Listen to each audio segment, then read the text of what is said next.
next up here we have a lesson on cutting expenses. So we did this work from budget and how much money we make and how much money we spend. And sometimes during that process, we come to the realization that there are some expenses that we need to cut because we're not saving as much as we'd like. Or we get to the end of the month and we don't really have the cash flow that we had hoped for to buy certain things that maybe we need that are essentials.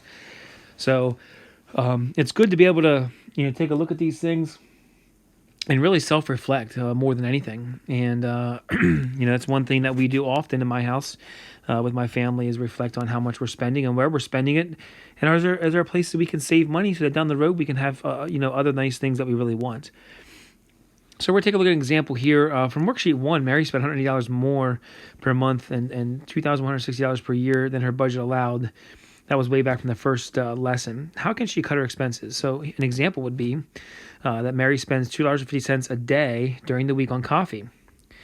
How much would she save if she stopped getting her coffee at the coffee shop, right? So $2.50 a day times 5 days a week times 52 weeks in a year, $650. So it doesn't sound like a lot when you look at the individual day and what you're saving, but when you add things up over a year's time, it really turns out to be significant savings. So what we're going to do here is we're going to do the first few problems together, and then I'm going to cut you loose to finish the problems for your homework.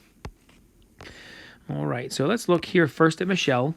She pays $85 a month for a fitness membership that she rarely uses. How much money could she save in 1 year if she quits fitness center? So $85 a month, okay. And there are 12 months in 1 year. So if I take 85 times 12, simple as that, I would find out that Michelle would save $1,020 in a year's time. And you really have to reflect, is this membership to Gold's Gym or the YMCA something that you use often enough to justify the cost? All right, and that's something that a question that you have to ask yourself. So here we got Lois buys 3 packs of cigarettes a week. All right, cigarettes are $12.50 a pack. How much money could she save in 1 year if she quit smoking?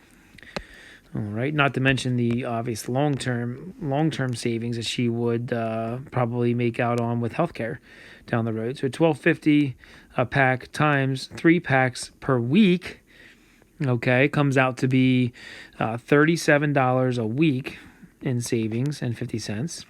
And then there's 52 weeks in a year. So over 52 weeks, she would save $1,950. Okay, almost $2,000 in savings, if it even stops at that.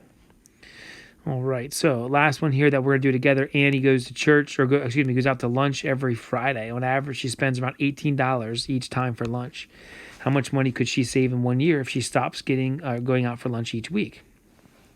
So if she just quit cold turkey and didn't go out for lunch anymore, $18 times 52 weeks in a year, because it's $18 a week, and we find out that she would end up saving $936. Now, a lot of these items here in these first 3 are if they just quit completely.